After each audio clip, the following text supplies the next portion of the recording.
Great morning, दोस्तों. Great morning, Bhupesh Anand. Friends, today we are going to start with very fresh reading. We are already doing corporate issuers, and today I have already completed organizational forms. I have completed investor and stakeholders. I have completed corporate governance. और मैंने लगभग मुझे ऐसा लगता है कि 40 to 45 lectures record कर दिए specifically for those 3 chapters. But if you see, CFA USA level 1 curriculum.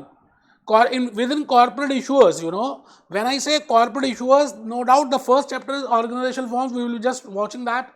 Second is investor and stakeholders. Third is it is in regard to corporate governance conflict, which we have completed. लेकिन बेटे fourth chapter है working capital and liquidity. Fifth chapter है capital investment. Sixth chapter है capital structure और seventh chapter है business models. But बेटे आप इस priority में नहीं करेंगे. पहले 3 तो हमने कर लिए. बट अभी मैं सबसे पहले आपको कैपिटल स्ट्रक्चर बताने जा रहा हूं. And why I am telling you capital structure वो भी देखेंगे. That as per the chronological relationship तभी समझ आएगी. ऐसा थोड़ी कोई भी चैप्टर बस करते जाएं. पहला, दूसरा और तीसरा no doubt they are inter related. Organisation forms are related to stakeholders related to corporate governance. And we have seen in the corporate entity as a corporate entity what are the features, what are the points to be taken into account. तो वो तीनों link थे, है ना. आपने note भी किया होगा वो तीनों में लिंकेज था. लेकिन मैं भूपेश आनंद अब जो कराने जा रहा हूं मैं भी लिंकेज की बात करूंगा. तो बेटे ये वर्किंग कैपिटल लिक्विडिटी की बात करें, कैपिटल इन्वेस्टमेंट्स की बात करें, और if I talk of capital structure they have the link. But if they have a more link if you start from capital structure and then you will be doing working capital and then you will be doing capital structure, capital investment. तो आपको इस तरह से करना है. मेरी शायद आप बात को समझ पा रहे हैं. आप बेटे आज रजिस्टर ओपन कर दें. आज का लेक्चर नंबर 1 है. It is in regard to capital structure CFA USA level 1 examination and you know that. आपको पता ही है बेटा, लेवल लेक्चर 1 हो या इंट्रो लेक्चर हो, उसमें आपका अटेंटिव होकर बैठना मोस्ट इंपॉर्टेंट है. क्योंकि मैं बड़ी सारी ऐसी ऐसी बातें बताऊंगा. Today I will be telling you about Apple computers की बैलेंस शीट देखेंगे, कोका कोला की बैलेंस शीट देखेंगे, इन्फोसिस की बैलेंस शीट देखेंगे, और मैं आपको प्रैक्टिकली रिलेट करके बताऊंगा कि ये चैप्टर में है क्या. भले आज कोई भी हम लर्निंग आउटकम ए स्टार्ट नहीं करेंगे, नो इश्यूज. 4-5 लर्निंग आउटकम नहीं है, लेकिन आपको पता तो चले कि ये चैप्टर की अहमियत क्या है. Why we are doing this and why I am doing firstly capital structure and then I am doing working capital liquidity and then I will be doing that capital investment. इन सबका priority, इन सबका preference ऐसा ही क्यों है. आइए let's start with the journey. मैं दोस्तों एक बात ये कहना चाहूंगा कि आपको लिखना कंपलसरी है, कमर सीधी करके बैठना कंपलसरी है, थोड़ा सा खून देना कंपलसरी है, सिंसियरिटी दिखाना कंपलसरी है. कहते हैं जो हम देते हैं वही वापस मिलता है. तो आप ये समझ लीजिए, अगर आप सिंसियरिटी दिखाएंगे तो आपको कायनात भी सिंसियरिटी देगी. मैं आज आपको कुछ गाने भी दिखाने वाला हूँ. बेटे आज मैंने बड़ा प्यारा सा इंट्रो लेक्चर को एक फ्रेमवर्क में बनाया है, इसकी प्लानिंग की है, and then we will be telling you something about capital structure. तो आइए जल्दी से रजिस्टर ओपन कर लीजिए. आपका कॉर्पोरेट इशूअर का रजिस्टर ही खोलिएगा. मैंने आपके 10 रजिस्टर्स बनवाए हैं, मुझे मालूम है. बेटे मैं चाहता हूं कि आप कॉर्पोरेट इशूअर्स का रजिस्टर ओपन कीजिए. उस कॉर्पोरेट इशूअर्स के रजिस्टर में आप ऑलरेडी 3 चैप्टर्स लिख चुके हैं. अब आप चैप्टर नंबर 4 कैपिटल स्ट्रक्चर लिख रहे हैं. वर्किंग कैपिटल एंड लिक्विडिटी नहीं लिख रहे, पहले कैपिटल स्ट्रक्चर लिख रहे हैं. और सबसे पहले ग्रेट मॉर्निंग लिख रहे हैं जी. ग्रेट मॉर्निंग आप सभी के लिए. Great morning. मैंने देखिए ग्रेट मॉर्निंग के बाद नीचे लिखा corporate issuers. We are doing corporate issuers CFA USA level 1 and then I have written capital structure. अगर आपने देखा हो ध्यान से तो मैंने अपने हाथों से आ कागज कलम दवातला लिख दूं मैं अपना नाम तेरे नाम, capital structure. I will be doing capital structure and with in 2 minutes I will be telling you why I am doing firstly capital structure. आपको मैं एक एक लर्निंग आउटकम का रिलेशनशिप, और अभी आप देखेंगे मेरे जो रिविजनरी लेक्चर्स हैं. बेटे आपने देखा ही होगा रिविजनरी लेक्चर्स को मैं एक्सपेंडेबल माइंड मैप से बना रहा हूं. एक माइंड मैप से पूरा का पूरा चैप्टर आपको समझ आ जाएगा. And I am doing MCQ questions with time out. जैसे आपका प्रैक्टिकल लाइफ में टाइम पीरियड मिलता है, बिल्कुल उसी के बेसिस में आपने देखे होंगे मेरे वीडियो लेक्चर्स. आज इंट्रो लेक्चर की बात कर रहे हैं. कैपिटल स्ट्रक्चर आप लिख चुके हैं, अपने रजिस्टर में लिख चुके हैं. दोस्तों आप सभी लिख चुके हैं कैपिटल स्ट्रक्चर. और अचानक एक बच्चे को लगा कि वर्किंग कैपिटल लिक्विडिटी होगा. नहीं बेटे, आज हम कैपिटल स्ट्रक्चर कर रहे हैं. आइए जी, आइए let's start. Let's start with the journey. कमर सीधी करके बैठेंगे आप सभी कमर सीधी करके बैठेंगे। मैं आपके सामने ही हूं, आपको मैं देख रहा हूं, भले आप मुझे देख पाए या देख पाए। देखिए किस तरह से ये बच्चा बैठा हुआ है। मैं आज अपनी कहानी को शुरू करूंगा और ये जो कहानी है बड़ी प्यारी सी कहानी है दोस्तों। इस कहानी का नाम है कैपिटल स्ट्रक्चर। पर कहते हैं ना, कैपिटल स्ट्रक्चर से भी पहले एक लड़का था, एक लड़की थी, दोनों पागल हो गए। एक लड़के ने देखा एक लड़की को तो कैसा लगा, जैसे खिलता गुलाब, जैसे गर्मी का एसी, जैसे सर्दी की धूप। बट कैपिटल स्ट्रक्चर से पहले भी तो कुछ होगा। अचानक कैपिटल स्ट्रक्चर कहां से आ गया यार? भूपेश आनंद ऐसे नहीं पढ़ाएगा, आपको लॉजिकली बताएगा that what I want to say you in regard to capital structure.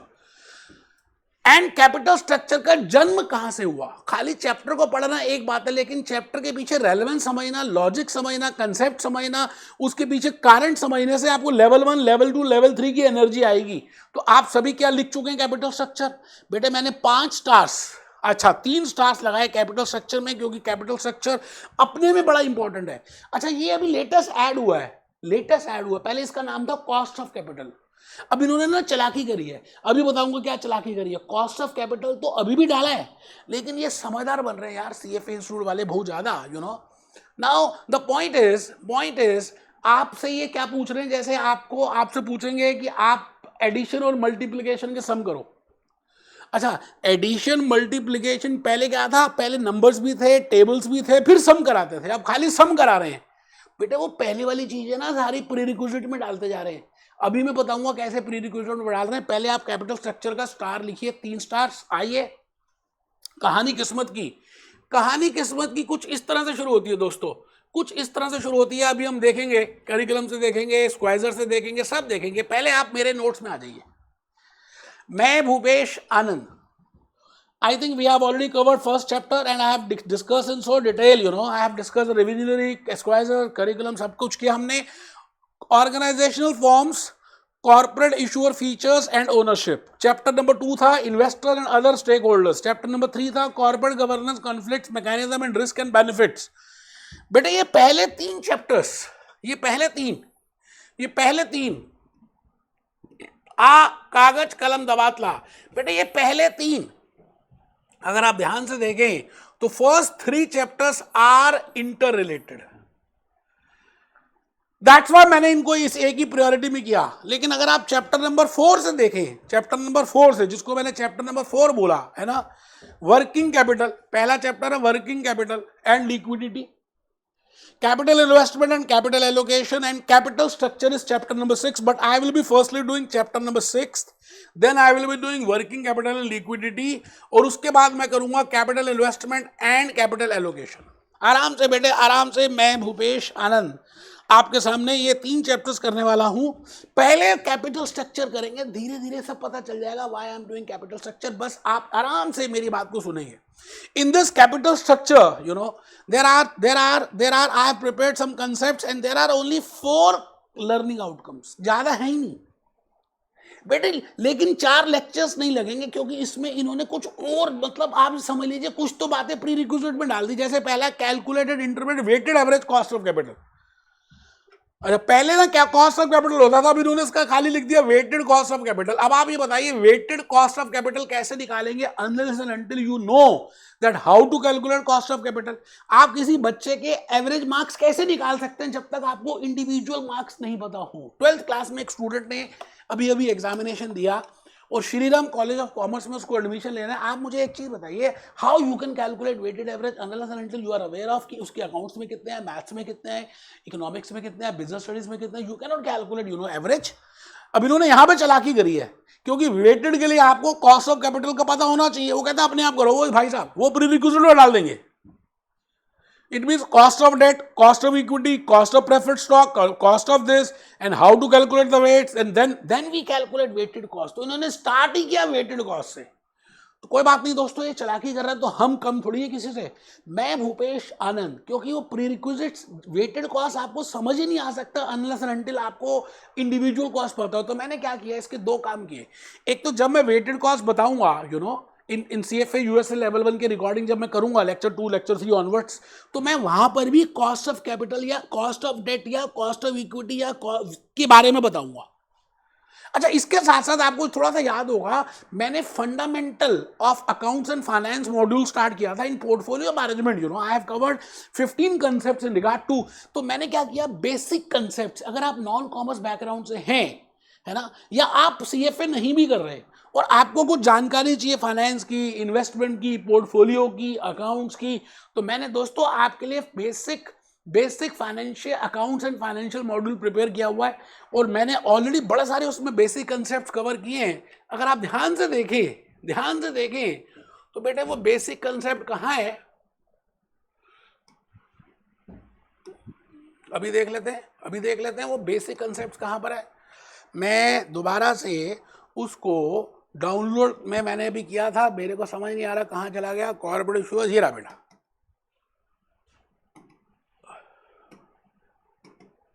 ये लो जी, ये देखिए, ये मैंने fundamentals of accounts and finance module already आप लोगों के लिए प्रिपेयर किया है कि if you are commerce background and if you want to know that prerequisites, because there are some prerequisites for financial reporting, there are prerequisites for economics, there are prerequisites for portfolio management, there are prerequisites for derivatives, there are prerequisites for this weighted capital structure। तो उसके लिए मैंने सारे prerequisites एक अलग से basic fundamental accounts and financial module prepare कर दिया। अगर आप वो देख लेते हैं, वो देखना भी पड़ेगा, तो मेरे को ऐसा लगता है कि मैक्सिमम चीजें मैंने उसमें कवर कर दी हैं। एज यू हैव सीन, मैंने उसमें 10 मॉड्यूल्स प्रिपेयर किए हैं। तो अभी हम 10 मॉड्यूल्स को देखेंगे, अब बात करेंगे। जैसे मैंने उसमें लिवरेजेस कवर कर दिया, जैसे leverages they have not covered in that, they have not covered cost of capital, तो मैंने इसमें कॉस्ट ऑफ कैपिटल भी कवर किया। दे have not covered they have not covered बड़ी सारी बातें उन्होंने इसमें वेटेड कॉस्ट में दे हैव नॉट कवर्ड, तो मैंने उसको आई have covered in my basics. तो टेंशन की बात नहीं, इसको देखेंगे। मैं इस समय आपके सामने खड़ा हूं और मैं आज आपके सामने ये कहना चाहता हूं that there are no doubt 4 learning outcomes, but उन्होंने स्टार्ट ही आगे से किया है ना। Second is what are the factors affecting capital structure, it means debt equity mix. एक कंपनी के कैपिटल स्ट्रक्चर को कौन सी बातें मैटर करती हैं। जैसे आप सीएफए यूएस से कर रहे हैं और आप में से बड़े सारे बच्चों का फर्स्ट अटेम्प्ट में क्लियर होगा, तो मैं आपसे पूछूं कि what are the factors which affect the first time clearance of CFA US से level 1 examination for a student. ऐसे कौन से फैक्टर्स होंगे, ऐसी कौन सी बातें होंगी जो एक स्टूडेंट को पहली बार ही लेवल 1 का एग्जामिनेशन क्लियर कर देंगे। तो आप 10 बातें तो अभी झटपट लिख देंगे। ऐसी कौन सी बातें होंगी जो एक स्टूडेंट को हेड गर्ल बना देती होंगी। आपने स्कूल में देखा होगा, आपके स्कूल में बड़े हेड गर्ल्स भी थी, हेड बॉयज भी थी, तो क्या फीचर्स होंगे हेड गर्ल्स में, हेड गर्ल क्या feature, because that girl will be representing the whole school, so that is represented a head girl. तो हेड गर्ल में क्या होगा बेटे, कुछ ना कुछ तो फीचर सेपरेट होंगे। What are the factors which can change that to a head girl. तो वी विल डिस्कस दैट कि हम डेट इक्विटी मिक्स कितना मीठा डालें। शरबत अभी हम बात करेंगे, रूह अफ़ज़ा की बात करेंगे, how much should be the debt and how much should be the equity, because there are so many companies who are 100% equity companies, for example Infosys. अभी हम देखेंगे इन्फोसिस की बैलेंस शीट, तो कौन से ऐसे फैक्टर्स हैं उनको देखेंगे। थर्ड एलओसी है बेटा, नेक्स्ट एलओसी है एलओएसए, एलओएसबी, एलओएससी, मिलर एंड मोडी गिलानी की बातें करेंगे। पहले इन्होंने इंक्लूड नहीं किया होता बेटे Modigliani and Miller, now they have included Modigliani and Miller, they have included pecking order theory, they have included proposition 1, proposition 2। तो कोई घबराने की बात नहीं है, मोडी गिलानी मिलर तो इंक्लूड करके बहुत अच्छा किया है इन्होंने, क्योंकि मोडी गिलानी मिलर ये कहता है कि क्या डेट इक्विटी मिक्स मैटर करेगी आपकी वैल्यूएशन ऑफ फर्म में। We will discuss to that. M square model बोलेंगे हम इनको, M&M, महिंद्रास एंड महिंद्रास। मोडी गिलानी की फोटो देखेंगे, हम मिलर की फोटो भी देखेंगे, उनकी बातों को सुनेंगे, उनके क्या विचार थे फिर सुनेंगे, उनकी थ्योरी 1 को देखेंगे, उनकी थ्योरी 2 को देखेंगे, उसकी अजम्पशंस को देखेंगे, फिर पैकिंग ऑर्डर देखेंगे। बेटे ये तो मेरे खून के अंदर, ब्लड के अंदर बसता है यार, कैसी बातें करते हो। और लास्ट में we will be discussing learning outcome number D, that is target and optimal capital structure, कि ऐसा कौन सा कैपिटल स्ट्रक्चर होगा जो टारगेटेड होगा, जिसमें वेटेड कॉस्ट ऑफ कैपिटल सबसे कम आएगी और जिसमें हमारी value of firm EPS highest आएगी, एमपीएस बढ़ जाएगी और मेरी value of firm can be maximise. What is that targeted capital structure, उसको डिस्कस करेंगे। तो बेसिकली देखें तो 4 ही लर्निंग आउटकम्स हैं, है ना। लेकिन ये चालाक हैं दोस्तों, बड़े चालाक हैं, आपको समझ नहीं आएगा। ये चार लर्निंग आउटकम्स में इन्होंने छुपकर एक्चुअली में 10-12 लर्निंग आउटकम्स के 4 लर्निंग आउटकम्स बना दिए। Because unless and until you are aware of cost of capital, so my first concept will be cost of capital. And first concept, after that I will be using cost of debt, that how to calculate cost of debt, and then how to calculate that cost of equity, then how to calculate how to calculate this, this capital structure, then optimum capital structure, then pecking order theory. इन सभी बातों को हम discuss करेंगे, बड़े detail में discuss करने वाले हैं बेटे. मैं आज के इस लेक्चर के थ्रू, आज वैसे मैं कुछ भी लर्निंग आउटकम स्टार्ट ही नहीं कर रहा बेटा, है ना. आपको कुछ बातें बतानी है कि इस चैप्टर का जन्म पहले क्यों हुआ, and why I am not doing working capital liquidity, why I am not doing capital investment, why I am doing firstly with capital structure. बेटे उसके लिए मुझे आपको कहीं और लेके जाना पड़ेगा. मैं आज आपको अपनी कहानी में कहीं और लेके जाऊंगा और मैं आपको बिल्कुल बिगिनिंग से बताऊंगा कि फाइनेंशियल मैनेजमेंट का एक्चुअली में मीनिंग क्या है. स्टूडेंट हैरान हो गया, वो कमर सीधी करके बैठ गया, बेटा ढीला बैठा हुआ था, उसको लगा पता नहीं क्या बोल रहा है फाइनेंशियल मैनेजमेंट. वो कहता है ये तो कॉर्पोरेट इशूअर्स है. हाँ बेटे मुझे मालूम है ये कॉर्पोरेट इशूअर्स है, और मुझे ये भी पता है ये कैपिटल स्ट्रक्चर के लिए करना है, और फिर उसके बाद वर्किंग कैपिटल लिक्विडिटी करूंगा, then I will be doing capital investment. The point is I want to tell you कि आया कहां से, स्टार्ट कहां से हुआ, गंगा जी का आगमन कहां से हुआ. आपको तभी तो लॉजिकली पता चलेगा कि ये 3 चैप्टर्स इंटर रिलेटेड क्यों है, और why I am doing capital structure in the beginning. मैंने कहा जी फाइनेंशियल मैनेजमेंट का नाम सबने सुना होगा, and when I say financial management it means effective and efficient utilisation of funds को इफेक्टिवली और एफिशिएंटली यूज करना. That is financial management. As we have seen in the portfolio management, that is effective and efficient selection of the portfolio, that is portfolio management. We have seen lifetime management, life management, stress management, anger management. क्या क्या नहीं किया यार. आज मैं आपसे ये कहता हूं कि फाइनेंशियल मैनेजमेंट का मतलब है फाइनेंस को इफेक्टिवली यूज करना. जैसे हम बोलते हैं what is planning, what is to be done, when it is to be done, how it is to be done. इसी तरह से अगर मुझे इफेक्टिव और एफिशिएंट यूज करना है फाइनेंशियल मैनेजमेंट का, तो बेटे 3 डिसीजंस हैं. 3 डिसीजंस मुझे अच्छी तरह से लेनी पड़ेंगे कि पैसे की रिक्वायरमेंट क्यों है. Why there is a need to funds, why there is a need of funds for an organization, for a corporate entity, for Nerolac Paint, for Apollo Tires, for Dunlop Tires, for JK Tires. Why there is a need of funds? पहली बात, पहला question, मतलब आपको पैसे क्यों चाहिए. What is the need, why you require it. आप सुबह घर से निकलते हो तो क्यों पैसे चाहिए, why you require the funds. आज हम क्वेश्चन करेंगे अपने आप से, और उसके बाद हम उसी को कॉर्पोरेट एंटिटी के पॉइंट ऑफ व्यू से देखेंगे कि भाई रोज कर मर्रा के जिंदगी के खर्चे चलाने के लिए, उस कंपनी को ऑपरेट करने के लिए, उस कंपनी को इन्वेस्टिंग करने के लिए, उस कंपनी को बड़े सारे ऐसे एक्सपेंडिचर्स करने के लिए, डे टू डे नीड्स को फुलफिल करने के लिए, स्मूथ फंक्शनिंग के लिए, दे रिक्वायर फंड्स. जैसे आपने कभी सुना होगा expenses, they have to do expenses, and expenses can be of 2 types. One is revenue expense और सेकंड इज कैपिटल एक्सपेंस. जैसे आप CFA USA कर रहे हैं तो it is a capital expense for you, it is a capital budgeting project for you, it is a capital investment project for you. बेटे life में एक ही बार करेंगे और इसका आपको बेनिफिट आने वाले सालों में मिलेगा. तो I will say CFA USA करना it is a capital expenditure, अगर आप नॉर्मल अकाउंटिंग की भाषा में देखें. और रेगुलर रोजमर्रा के आपको मोबाइल को चार्ज कराना है, आपको खाना खाना है, आपको चाय पीनी है, आपको you are doing day to day needs, you are doing so much expenses daily. उसको बोलते हैं बेटे short term needs. So revenue expenses, there are 2 types of expenses which an entity generally takes. First is revenue and second is capital. अब हम क्या करेंगे, इसको technically नाम डाल देंगे कि रेवेन्यू का मतलब है वर्किंग कैपिटल जो शॉर्ट टर्म नीड्स की होती है, और जो कैपिटल होती है वो लॉन्ग टर्म नीड्स की होती है, उसको बोलेंगे कैपिटल बजटिंग. तो अभी हम देखेंगे, फर्स्ट क्वेश्चन था what is the requirement of funds. I read this is investment decision. So there are 3 decisions. बेटा लिख लोगे तो फायदे में रहने वाले हो, आगे चलाकी कर लो बेटा, कोई टेंशन नहीं है. अभी मैं learning outcome A B C कुछ नहीं करा रहा, मैं खाली ये बता रहा हूं कि इस चैप्टर के पीछे लॉजिक क्या है. तो मैंने स्टार्ट की अपनी कहानी फाइनेंशियल मैनेजमेंट से. मैंने कहा फाइनेंशियल मैनेजमेंट में 3 डिसीजंस होती हैं. मैंने कहा इन्वेस्टमेंट डिसीजंस होती हैं, मैंने कहा फाइनेंशियल डिसीजंस होती है, मैंने कहा डिविडेंड डिसीजंस होती हैं. और इन्वेस्टमेंट डिसीजंस में अगर आप ध्यान से देखें तो मैंने इन्वेस्टमेंट डिसीजंस में भी देखेंगे, आप पहले फाइनेंशियल मैनेजमेंट का एक मटका बनाइए. फाइनेंशियल मैनेजमेंट से 3 डिसीजंस निकली, और इन्वेस्टमेंट डिसीजंस में मैंने 2 लिख रहा हूं, शॉर्ट टर्म इन्वेस्टमेंट डिसीजंस और दूसरी लॉन्ग टर्म इन्वेस्टमेंट डिसीजंस। आराम से लिखना है। मटका बनाइए और उस मटके से 3 एरोज बाहर निकालिए। पहली इन्वेस्टमेंट डिसीजन बाहर आ रही है और इन्वेस्टमेंट के 2 पार्ट्स लिखिए, short term investment decision and long term investment decision. उसी मटके से दूसरी चीज बाहर आ रही है जिसका नाम है फाइनेंशियल डिसीजन। अभी हम देखेंगे फाइनेंशियल डिसीजन में क्या क्या जा रहा है, क्योंकि I have to tell you about capital structure, तो मैं फाइनेंशियल डिसीजन से आगे चलूंगा।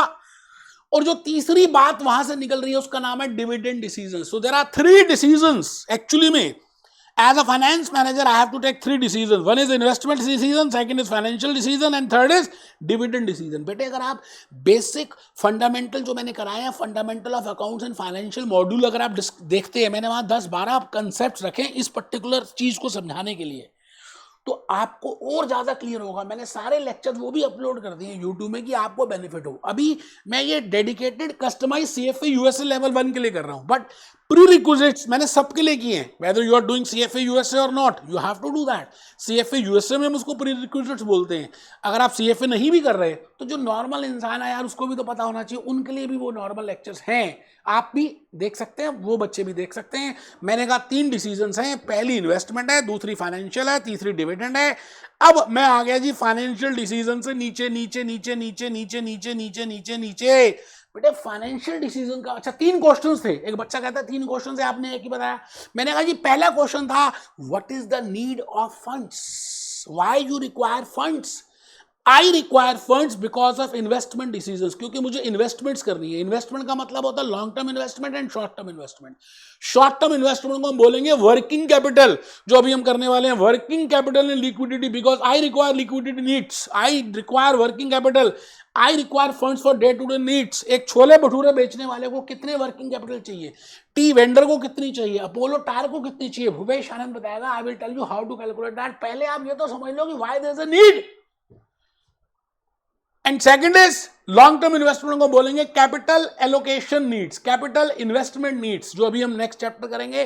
तो बेटे मैं चैप्टर 4 वर्किंग कैपिटल लिक्विडिटी अभी नहीं करा रहा, कैपिटल इन्वेस्टमेंट एलोकेशन अभी नहीं करा रहा, चैप्टर 5 चैप्टर 6 को पहले कर रहे हैं, क्योंकि चैप्टर 6 सेकंड डिसीजन से आया। आई थिंक पहला क्वेश्चन सबको समझ आ गया, what is the requirement of funds. Second is from where funds can be procured, वो पैसे आएंगे कहां से, that is financial decisions.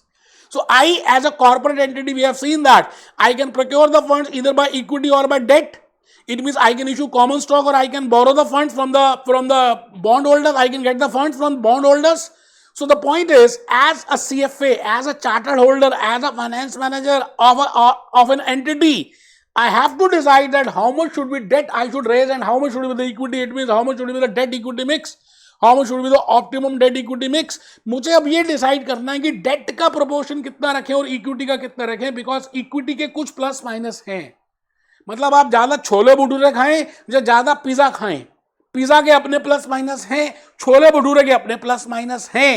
Chole bhature means मान लेते हैं इक्विटी है, पिज्जा मान लेते हैं डेट है। And we have seen so many number of times, you know, in corporate governance as well, in the portfolio management as well, you know. मैंने आपको बताया, इक्विटी में बताया, फिक्स इनकम में बताया कि भाई डेट जो है उसमें आपको फिक्स रेट ऑफ इंटरेस्ट मिलेगा, उसमें आप रिस्क कम ले रहे हैं as a holder, you know, and you will get the priority in case of insolvency. But in case of equity you are the real owners, you will not be getting the interest and you will be getting the dividend. It is not compulsory that you will be getting the dividend, but you are playing in a big game.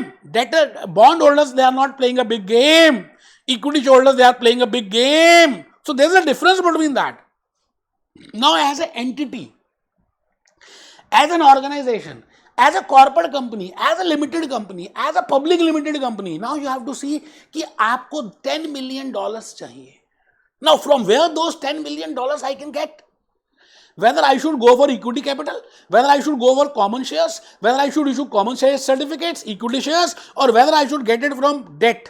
तो बेटे पूरा chapter इसी घटना पे आधारित है कि हम डेट लें, इक्विटी लें। मोदी गिलानी भी यही कहेगा, मिलर भी यही कहेगा, पहले कुछ कहेंगे फिर कुछ कहेंगे, पैकिंग ऑर्डर थ्योरी भी यही कहेगी और मैं भी यही कहूंगा, क्योंकि आप ये डिपेंड करता है person to person, company to company, organisation to organisation की उसका वो कौन सा लेवल है जहां पर डेट इक्विटी मिक्स उसका बेस्ट रहेगा। It depends, you know. It depends upon so many factors, which we have seen in the learning outcome number B. तो मैं भूपेश आनंद आपको ये कहना चाहता हूं कि जो क्वेश्चन नंबर 2 था, from where funds can be procured, उसको आंसर करने के लिए हम फाइनेंशियल डिसीजंस लेंगे और मुख्य तौर पर फाइनेंशियल डिसीजंस में हम ये 4 बातें करने वाले हैं. पहली बात हम करेंगे कैपिटल स्ट्रक्चर. अगर आप देख रहे हो इस फाइनेंशियल डिसीजन के मटके से एक बच्चा पूछ रहा बनाना है. हाँ बेटे, कमर सीधी है ना आपकी, आपको बनाना है, बाकी बनाए ना बनाए. फाइनेंशियल डिसीजन से मटका निकला, नीचे आया, फाइनेंशियल डिसीजन का मैंने मटका अलग से बना दिया, उससे 4 बातें निकली. पहली, कैपिटल स्ट्रक्चर. दूसरी, कॉस्ट ऑफ कैपिटल. तीसरी, leverages. Fourth, capital structure theories. बेटे ये पूरा का पूरा चैप्टर नंबर 6 इसी पे आधारित है. हम पहले ये चेक करेंगे कि वो पैसे आएंगे कहां से. What are the sources of fund? Because I require funds for working capital, I require funds for capital investment. मुझे वर्किंग कैपिटल के लिए भी पैसे चाहिए, बाइक को बाय करने के लिए पैसे चाहिए, और बाइक को चलाने के लिए पेट्रोल के पैसे चाहिए. मोबाइल फोन भी चाहिए, मोबाइल फोन आईफोन लेना है और मोबाइल फोन को रिचार्ज भी करना है, तो रिचार्ज करना is a working capital. Mobile phone लेना is a capital investment. You are getting my point. आप मेरी बात को शायद समझ पा रहे हैं जो मैं कहना चाह रहा हूं. बेटे खड़े होकर फुल एनर्जी के साथ आपकी बातों को समझाने की कोशिश कर रहा हूं कि कैपिटल स्ट्रक्चर का नाम कहां से आया. तो मैंने कहा ये फाइनेंशियल मैनेजमेंट है. फाइनेंशियल मैनेजमेंट में 3 डिसीजंस हैं. तीसरी डिसीजन अभी बतानी है. 3 क्वेश्चंस हैं. What is the requirement of funds, from where I can get that funds, and the third question is whether to pay dividend to the common stockholders or not, because it is not compulsory for a corporate entity, even in USA, that it is not compulsory for the American companies also to pay dividend to the shareholders. You know, it depends upon the discretion of the management. So the third question is whether to pay dividend or not. इसके लिए 3 decisions लेनी पड़ेंगी. Investment decision, financial decision, dividend decision. क्योंकि मैं capital structure कर रहा हूं इसलिए मैं फाइनेंशियल डिसीजन के मटके से नीचे आया और एक मटका और बनाया, उसका नाम था फाइनेंशियल डिसीजन. उसमें से पहली बात निकली कैपिटल स्ट्रक्चर. Capital structure. और देखिए दूसरी बात, जैसे ही मैंने कैपिटल स्ट्रक्चर की बात की कि अगर मुझे पैसे चाहिए तो बेटे पैसे फ्री में क्या मिलते हैं, आज की डेट में क्या फ्री में मिलता है. अगर मैं फ्री में यूट्यूब सारे डाल दूं ना तो आपको वैल्यू नहीं होगी, इसलिए मैं सारे नहीं डालूंगा, क्योंकि आपको वैल्यू नहीं पता चलेगी. फ्री की कोई वैल्यू नहीं होती है. Nothing is available free. You know, you are consuming my content, तो कभी ना कभी तो आप मुझे कुछ वापस करोगे. तो मैं आपसे कहता हूं second point is cost of capital. That is how much I have to pay, how much as a limited company, as a corporate company, as a corporate entity I have to pay to the equity holders, to the preferred stock, you know, to the debt holders. That something is cost for an entity. तो how to calculate that cost. और उसी के बाद तो आएगी weighted cost. मतलब cost of capital का आखिरी पड़ाव, द एंड है वेटेड कॉस्ट. और वेटेड कॉस्ट तभी आएगा जब आपको कॉस्ट ऑफ डेट पता होगा, कॉस्ट ऑफ प्रेफर्ड स्टॉक पता होगा, कॉस्ट ऑफ इक्विटी पता होगी. तो फाइनेंशियल डिसीजन से 4 बातें निकल रही हैं. पहली कैपिटल स्ट्रक्चर, और दूसरी कॉस्ट ऑफ कैपिटल, और तीसरी चेक करिए लिवरेजेस. बेटे लिवरेजेस पहले था, अब इन्होंने चालाकी करी, जान के लिवरेजेस का चैप्टर ही हटा दिया. लेकिन लिवरेजेस जगह जगह यूज कर रहे हैं. नाम देखेंगे आप स्क्वाइजर में, करिकुलम में. तो मैंने क्या किया, लिवरेजेस का अलग से प्री रिक्विजिट प्रिपेयर किया, और लिवरेजेस जहां जहां आएगा मैंने वहां पर भी आपको भी लिवरेजेस बताने की कोशिश की. कहने को 4 लर्निंग आउटकम भाई साहब ये हैं 10 के बराबर, है ना. ठीक है, तो लास्ट है जी कैपिटल स्ट्रक्चर थ्योरीज. हाँ, we will be discussing the capital structure theories. Modigliani, Miller की बातें करेंगे. जब हम ये चारों कर लेंगे तो आपको समझ आ जाएगा कि हम अपना date equity mix, optimum capital structure कैसे बना सकते हैं. So this will be my target optimum capital structure. अब आइए जी, ये सारी बातें मैं भूपेश आनंद आपको बड़ी प्यारी प्यारे एग्जाम्पल से, बड़ी प्यारी प्यारी बैलेंस शीट से बताने वाला हूं, क्योंकि मेरे को मेनली अब यहां पे ये डिसाइड करना है इस पूरे चैप्टर में कि मैं आज पार्टी में जा रहा हूं तो मुझे क्या पहन के जाना है. मतलब लहंगा पहन के जाऊं, मैं सपोज करता हूं मैं फीमेल हूं, मैं लहंगा पहन के जाऊं, मैं साड़ी पहन के जाऊं, मैं वेस्टर्न ड्रेस पहन के जाऊं, मैं सलवार और कुर्ती पहन के जाऊं. It depends. कोई कुछ कहेगा, कोई कुछ कहेगा, कोई कुछ कहेगा. लास्ट में आपको जो अच्छा लगता है आप वो करोगे. That is your optimum target capital structure. बेटे आपको मैं एक बात बताने जा रहा हूं. मैंने यहां पर अगर आप देख रहे हो तो ये रूह अफ़ज़ा की फोटोग्राफ्स है. पाकिस्तान में ग्रीन है, रोज सिरप है, शरबत है, मिल्क है, हमदर्द है. आजकल यहाँ गर्मियां चल रही है बेटे, हमारी दिल्ली में, इंडिया में गर्मियां चल रही हैं. मैंने कहा गर्मियां चल रही हैं फिर भी मैंने ब्लेजर पहना है कि आपको मैं एक फॉर्मल लुक दूं. बेटे आपको क्या पता मैं क्या क्या कर रहा हूं आपके लिए, आप सोच भी नहीं सकते यार कि मैं चाहता हूं कि आप फर्स्ट अटेम्प्ट में क्लियर हो जाए CFA USA level 1 level 2 level 3, हम तीनों की रिकॉर्डिंग करेंगे। अच्छा मैं अब आपसे ये कहता हूं कि आप सबने रूह अफ़ज़ा का नाम तो सुना होगा। रूह अफ़ज़ा में पहले जमाने में क्या करते थे, अभी भी पानी डाला, उसमें 2 चम्मच रूह अफ़ज़ा डाली और मिलाया और पी लिया, तो एक लेवल ऑफ मीठा होगा। अच्छा तीन स्पून डालेंगे, थ्री स्पून, तो एक लेवल ऑफ मीठा होगा। 4 डालेंगे तो एक लेवल ऑफ ज्यादा मीठा होगा। 5 डालेंगे तो और ज्यादा होगा। एक बच्चा कहता है मैं ढक्कन खोलूंगा ऐसे ही पी जाऊंगा तो बहुत ही बढ़िया होगा। इट मीन्स आपको रूह अफ़ज़ा पीना है। द पॉइंट इज आप कितने स्पून डालें, वो एक सेट पैटर्न नहीं है, एक सेट फॉर्मूला नहीं है। There are so many factors which depend from person to person. बेटे स्पून डालने का मतलब है debt equity mix. It means you require funds. आपको गर्मियों में शरबत पीना है, ठीक है पियो भाई साहब, बट उस शरबत में चीनी कितनी हो, मीठा कितना हो, गुड़ कितना हो, and how much should be the water, it depends from person to person, it depends from age, it depends from taste, it depends from so many factors, and that is mainly here we are to plan to frame a proper debt equity mix। हम वही निकालना चाहते हैं कि वो मेरे वाला pink कौन सा है, मेरे वाला वो डेट इक्विटी मिक्स कौन सा है, मेरे वाला वो कैपिटल स्ट्रक्चर कौन सा है, with the help of which I can maximize the wealth of my shareholders। This is my objective of financial management। तो बेटे मैं आज के बाद कैपिटल स्ट्रक्चर में जो भी कुछ बताऊंगा कहीं ना कहीं बैकग्राउंड म्यूजिक में यही चल रहा होगा, ताल से ताल मिला। मतलब I want to frame that equity mix, I want to find out that target capital structure. अगर आप लास्ट लर्निंग आउटकम देखें तो वह टारगेट कैपिटल स्ट्रक्चर पूरी कहानी घूम कर आएंगे, करते जाएंगे, चर्चा करेंगे, हवन करेंगे, और लास्ट में मेरा ऑब्जेक्टिव रहेगा कि ऐसा कौन सा कैपिटल स्ट्रक्चर होगा जिसको मैं कहूंगा ये मेरे वाला ऑप्टिमम कैपिटल स्ट्रक्चर है, because that has again some features. तो आई थिंक अब शरबत से आपको ध्यान रहेगा कि हमें डेट इक्विटी मिक्स निकालना है। मैं दोस्तों आपको क्या बताऊं, आपके लिए मैंने एप्पल कंप्यूटर्स की कंसोलिडेटेड बैलेंस शीट को क्या किया, डाउनलोड किया। अच्छा डाउनलोड किया तो अब आपको इसका वो नहीं दिख रहा होगा फॉन्ट, तो थोड़ा सा मैं बड़ा कर रहा हूं। ये देखिए मैंने बड़ा कर दिया, मैं भूपेश आनंद, ये देखिए जी, मैं थोड़ा सा इसको बीच में ले आता हूं।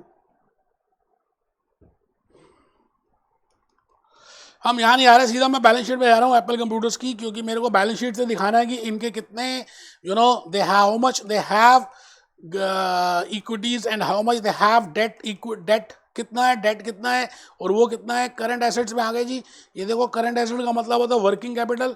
अभी हम देखेंगे कि वर्किंग कैपिटल होती क्या है बेटे। वर्किंग कैपिटल हमें पता ही नहीं है, वर्किंग कैपिटल करंट एसेट्स का मतलब ही वर्किंग कैपिटल होता है। अच्छा इसके नीचे आ गए हम, छोड़ो ये भी छोड़ देते हैं, ये भी छोड़ देते हैं। मैं भूपेश आनंद, ये देखिए जी डेट दिख रहा है, ये नॉन करंट लायबिलिटी का डेट दिख रहा है। अब आप डेट देखो, इनका अमाउंट देखो, उसके बाद इक्विटी आएगी। चलिए थोड़ा सा आपको शायद दिख नहीं रहा, ये देखिए जी मैंने इन्फोसिस की बैलेंस शीट को भी निकाला और आपके लिए इन्फोसिस की बैलेंस शीट को थोड़ा सा बड़ा कर देता हूं। ये देखिए जी, आई थिंक इक्विटीजर ये दिख रहे हैं आपको इक्विटीजर। It means they have not issued any debt, they are 100% equity because it is a cash rich company. तो किसी को 100% इक्विटी की बात कर रहे हैं। अभी एप्पल में देखा तो उन्होंने बॉन्ड भी इश्यू किए हुए। मैं तीसरी पॉइंट में आ गया, मैं थर्ड में आ गया जी, कोका कोला। अगर आप कोका कोला की बैलेंस शीट को देखें, कोका कोला के कैपिटल स्ट्रक्चर को देखें, तो कोका कोला के कैपिटल स्ट्रक्चर की बात करते हैं। इन्होंने कुछ इक्विटी भी इशू किए हुए हैं और कुछ डेट भी इशू किए हैं, इनकी लिवरेजेस भी देखेंगे। तो मैं जो भी कुछ बताऊंगा प्रैक्टिकल लाइफ के साथ, प्रैक्टिकल केस स्टडीज के साथ जोड़ के बताने वाला हूं। ऐसा नहीं कि बस बता दिया यार, ऐसा नहीं बेटे, नहीं बेटे नहीं। हम विकिपीडिया से देखेंगे कि क्या मीनिंग है कैपिटल स्ट्रक्चर का, why we are doing first, why it is a financial decision, why there are two sources of fund, what is debt, what is equity, what are the positives, what are the negatives। हम उन सभी बातों को discuss करेंगे और logically corporate finance की बात करते हुए धीरे धीरे हम आगे जाएंगे बेटे। कैपिटल स्ट्रक्चर में कैश कन्वर्जन साइकिल, बड़ी सारी बातें हैं जो डिस्कस करेंगे। मैं आ गया, रूह अफ़ज़ा तो बता ही चुका बेटे, ये आ गया जी, ये आ गया मैं cost of capital, because they have started with the weighted cost. तो हमें यहाँ से ये भी करना पड़ेगा, है ना। तो आई थिंक मैंने CFA करिकुलम दिखाया, स्क्वेजर दिखाया, कोका कोला की बैलेंस शीट देखेंगे, एप्पल कंप्यूटर्स की बैलेंस शीट देखेंगे, इन्फोसिस की बैलेंस शीट देखेंगे, हेड बॉय की बातें करेंगे, जनरल रिलेटेड बातें को डिस्कस करेंगे, प्री रिक्विजिट्स डिस्कस करेंगे, बिकॉज आपको डायरेक्टली वो वेटेड कॉस्ट समझ ही नहीं आएगा अगर आप पहली बार कर रहे हैं। भूपेश आनंद एक एक बात बताएगा, क्योंकि शाहरुख खान ने एक गाना हम सबके लिए गाया हुआ है, आइए देखें उस गाने को क्या कहते हैं।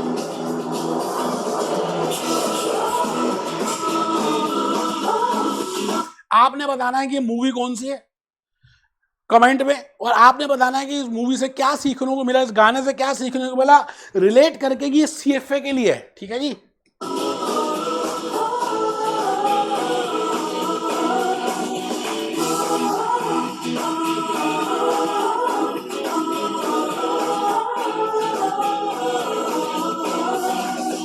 सोचा कहाँ तो ये जो हो गया, माना कहाँ तो ये जो हो गया।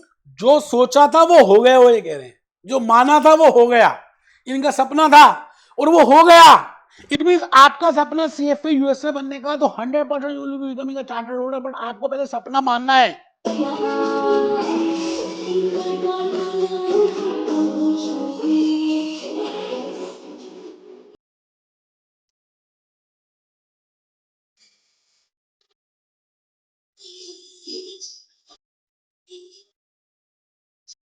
अब तो भाई चल पड़ी चार्टर्ड होल्डर की लेवल 1 की क्लासेस चल पड़ी, और आपको फर्स्ट अटेम्प्ट में क्लियर करना है बेटा। CFA करिकुलम के क्वेश्चंस करेंगे, स्क्वेजर के क्वेश्चंस करेंगे, मॉक टेस्ट करेंगे, कैंडिडेट सोर्सेस करेंगे, हाइब्रिड लेक्चर्स में करेंगे, रिकॉर्डेड भी देखेंगे, लाइव भी करेंगे, फिजिकल वीकेंड में आएंगे। बेटा क्यों नहीं होगा, क्यों नहीं होगा। कहते हैं whosoever wants to sing a song can find a song, जो गाना गाना चाहता है उसको गाना मिल जाता है। इंपॉर्टेंट है आपकी इंटेंशन, इंपॉर्टेंट है आपकी नीयत, इंपॉर्टेंट है आपकी चाहत, और उसके लिए एक्शन लेना है। तो बेटे मिलते हैं लेक्चर नंबर 2 में। Be happy, B jolly, B cheerful.